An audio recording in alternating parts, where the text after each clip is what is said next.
Welcome. Well, you are at home with Jim and Joy, and you are an important part of our EWTN family. And we're so delighted that you have welcomed us into your home. We wish you all a blessed Advent as we are here in this third week. Next Sunday, we're coming up on the fourth week of Advent.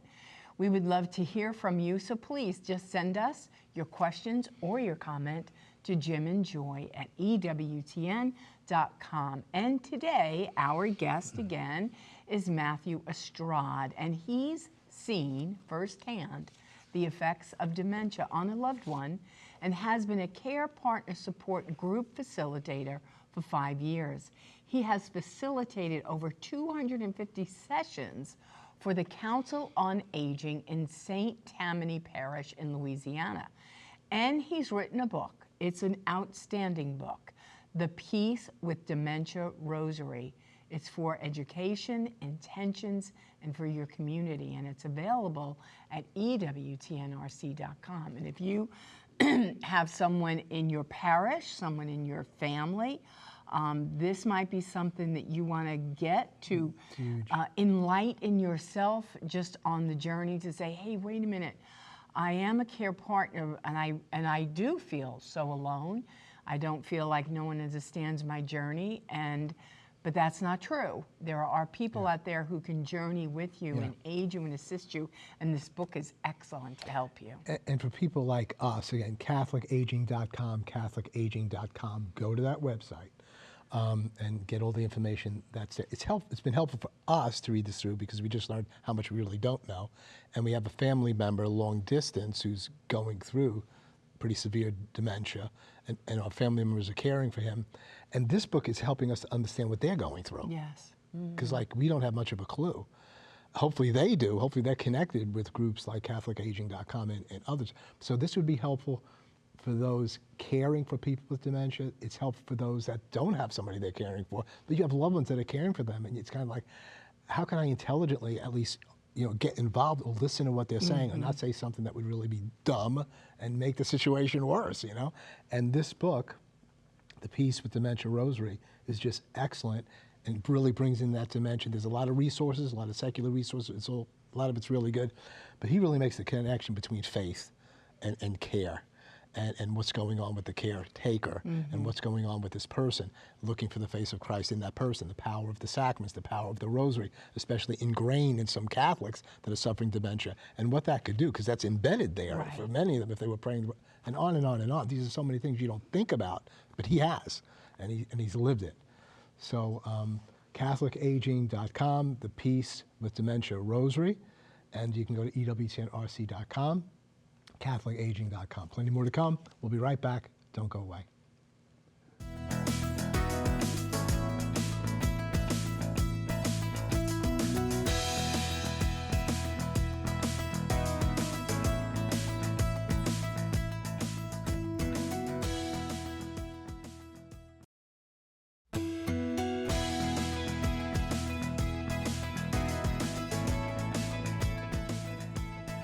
Welcome back. Well, Matthew Estrade is with us again today, and today he's going to be discussing his book, The Peace with Dementia Rosary, Education, Intentions, and Community, and it's available at EWTNRC.com. Go to the website, CatholicAging.com. You might have a family member, you might be suffering, you might be wondering, what are my warning signs? Do I have symptoms?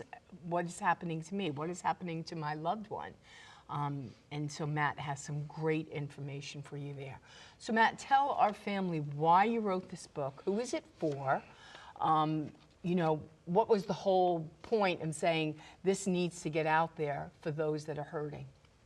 So I wrote the book. I started thinking about it in 2015 when I started with the caregiver support group at the Council on Aging. All these Catholics were coming to my group. So this was a secular support group, but all these Catholics were coming and saying, I go to this parish, I go to Our Lady of the Lake, I go to St. Peter, I go to Mary Queen of Peace.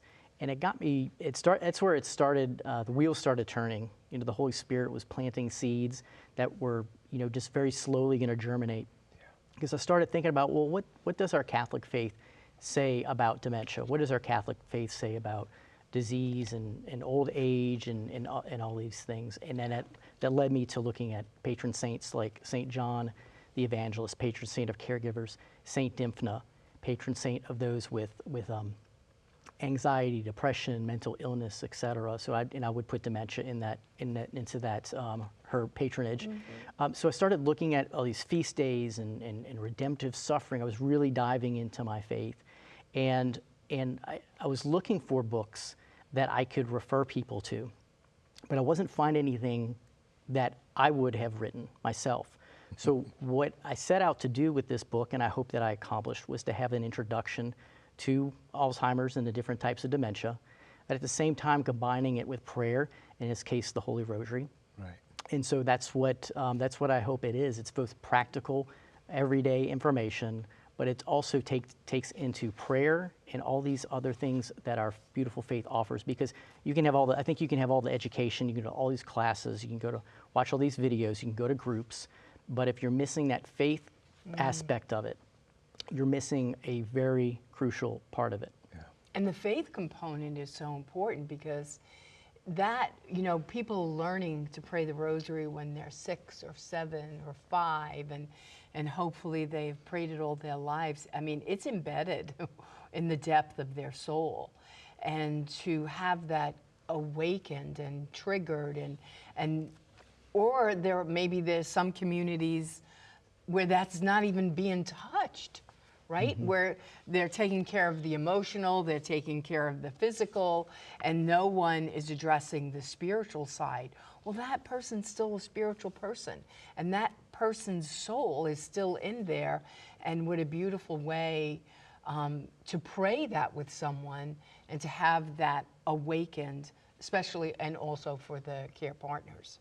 Yeah, I will never get tired of people coming up and telling me how they pray the rosary with a grandparent or with a spouse, and even though they might have been in the late stages of any type of dementia, they remember the Hail Mary, the Our Father.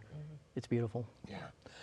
And so you go and pray these mysteries as you normally do, but you've got a teaching alongside of it.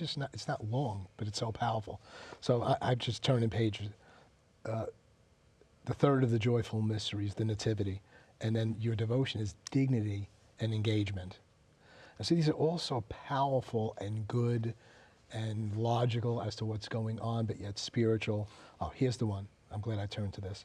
First of the sorrowful mysteries, the agony in the garden, experiencing ambiguous loss. So what the heck is that? Yeah. But we shared a little bit about this, and I want you to share. This is just 1 or 2 teachings, and you've got so many profound teachings that are so relevant to what people are going through and so hopeful. Share with us a little bit, why ambiguous loss? Yeah, What is that experience? Yeah, ambiguous loss is something, it's a term that came out of the University of Minnesota in the late 70s, someone's PhD dissertation, Dr. Boss. And it's not yet a household term, but I wish it was, because I think a lot of caregivers, a lot of care partners taking care of someone with dementia are experiencing this unique loss. Ambiguous loss describes the loss that someone feels, this special grief when the person is still in front of them, yet they are grieving what they've lost. Yes. The many losses, the loss of that person's personality, the loss of that person being able to take care of themselves, perhaps the loss of having someone as a spouse being able to have normal adult conversations, things like that. So yet the person's still alive. Right. So the ambiguous loss, it makes them question, should I be sad right now? So it's very unsettling, because I think we want things to be either black or white, but when we're in the middle, when things are ambiguous, it's very unsettling. Well, and it's like, That's great. here you are, you're with me physically, but nobody's home there. So you and your partner might not even know your name, and looking at you rather dazed, kind of trying to figure out who you are. And that has to be crushing, because physically you're there, but there's no emotional connection. There's no spiritual connection. There might be if there's a prayer history in that person's life, and that can be awakened and journeyed with. And that would be a great place of comfort, right? Because this is familiar to us. you know, or when we hear these prayers, especially I think of people who watch EWTN and they see the Mass on EWTN. What a gift that is to them. Maybe they Yes. can't get to Mass, but that all the familiar words and the songs, it's all there, how that can be such a blessing to their loved one. I don't want to overdo ambiguous loss, but I have experienced that. Okay. And I think most of us are going to experience that Yes. at some point in our lives. Exactly. Yeah. It's not just when you're a care Right. partner. There are many situations in life where something is not clear, and you grieve that, and it feels Yes. uncomfortable. Yes.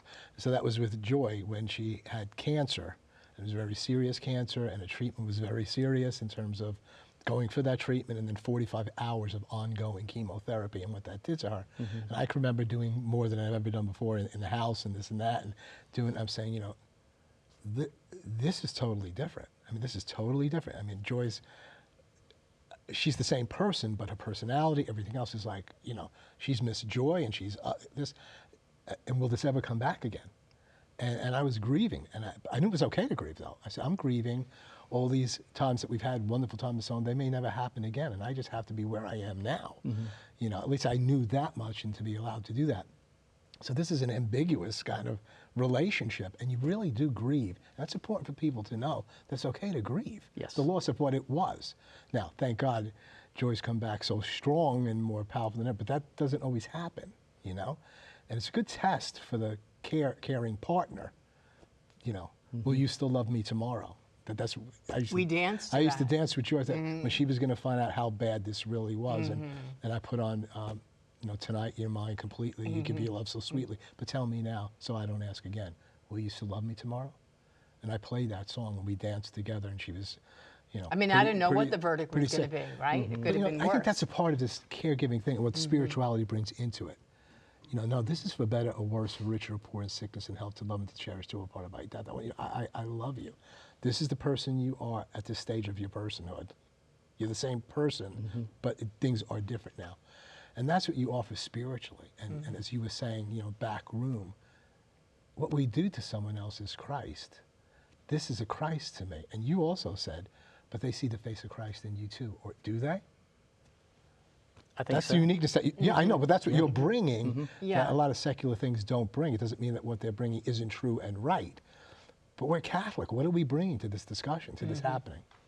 Yeah, it's the cross. Yeah, You know, it's- it's accepting the cross. And then what is the role of the church with dementia, right? Like, what can you offer to parishes? So let's say, you know, we have all these other groups in our parish, but maybe we don't have a dementia group for maybe care partners, and just saying, what do we do? What's available? What's the church's Can role? churches be dementia friendly? I mean, that sounds Exactly. Right. Okay, well, tell me about that. Yeah. So so the church has answered the call for everything for 2,000 years, and old age, dementia, it is no different. So the way that I would see a dementia friendly or dementia inclusive Okay. is a good word too. You know, is reaching out, providing education, providing support groups, letting older adults, I think just in general, older adults, making sure that we're putting the same resources that we put into youth ministry, let's put that into older adult ministry, so that we continue to bring them around. We still want them to come. We still want them around. Want them to share. Want them to share their faith. I mean, they're a treasure Yeah. to our parishes. Yeah. And just, you know, the education, the awareness that parishes, they have an opportunity Yes. to do this, to start these Yeah. ministry, to start these ministries. They don't have one yet, and it's something that I can help with. This is just so important in the midst of the culture of death. Yes. Okay, so things have changed so much. I mean, I know there's a scripture somewhere that says when an older person with gray hair comes into the room, stand up. Well, you know, in this culture, people are ready to lay them out and take them out. And I said jokingly with someone, they were asking, well, you know, what are some of the things you should share with your grandchildren? And so we have 17 living grandchildren and none with the Lord. It's a great thing in our lives. But I guess, I don't know, it was kind of coarse what I said. I guess the first thing you should say to your grandkids, if I'm sick and I'm ill and aging, don't kill me. Now, that's terrible, okay, I'm just saying. But that's where we are. And we have people in such a vulnerable situation that would say in some of these states, I want to end my life. And this is, the church better have an answer for this. It's the gospel of life. It's the good news of life. It's the pro-life movement. And so we need to be geared up and strengthened because this is becoming culturally dominant. If you don't like the way you're functioning or people don't, and then you're speaking with people that would never think this way, but they're so vulnerable. So what you're doing is absolutely critical, and you call the rosary a sacramental. People could be touched. We need the power of God to heal and to restore or to see differently. Our gospel is a way of seeing differently, and to know that nothing will separate us from the love of God. Are we ministering that way? Are we sharing this now, even with our aging people, before they come into this state of not understanding dementia? And so that's part of your mission, big part of your mission. It is, and it's this is pro-life work. It's not looked at in that context a lot, but we talk about from conception to natural Absolutely. death, and yes, there's too many good Catholics just because of the world that we live in to think about that. Well, that might be an option. So. Right. Well, I think of how your mother gave you such a beautiful witness of caring, right, for your grandfather.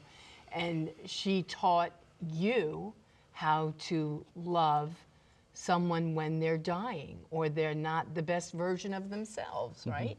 And so, and as a culture, we just don't see that anymore. We send people away. They're not in our homes, or we're not going to their home, or we're letting other people take care of them because we're just too busy as a people of God, and we're so important. And so we hire agencies, and those things are important, but it's better that it be our own flesh and blood, And I'm not there yet, but I hope and pray that my children will be there for me as we go on this journey. But speaking about the rosary, when I had cancer. I was a new Catholic, and I didn't even know how to pray the rosary then. I mean, I'm a convert, so I had to teach myself how to pray the rosary.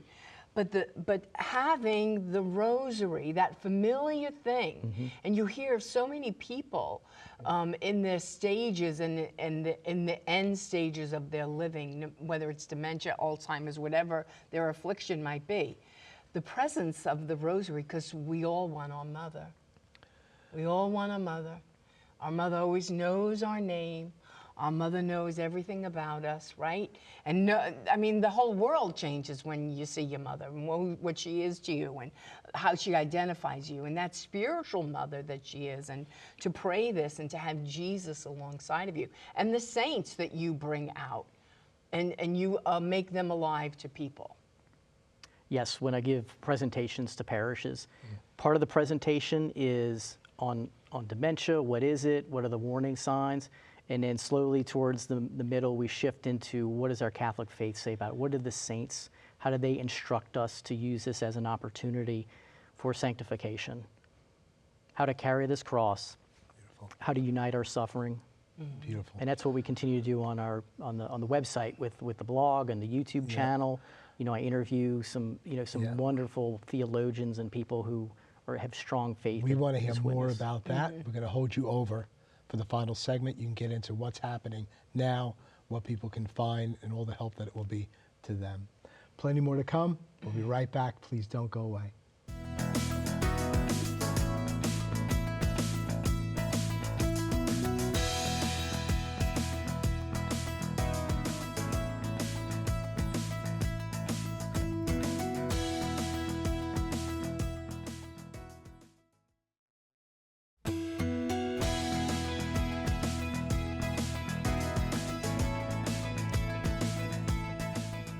Continuing our conversation with Matthew Estrade, CatholicAging.com, and his book, Peace with Dementia, Rosary, EWTNRC.com. So Matt, we're just going to turn this over to you. We just have several minutes left. What's on your heart? What do you want the people to know? What do you want to underline? And do let them know the various ways you're ministering in this area, because you're doing a plethora of things.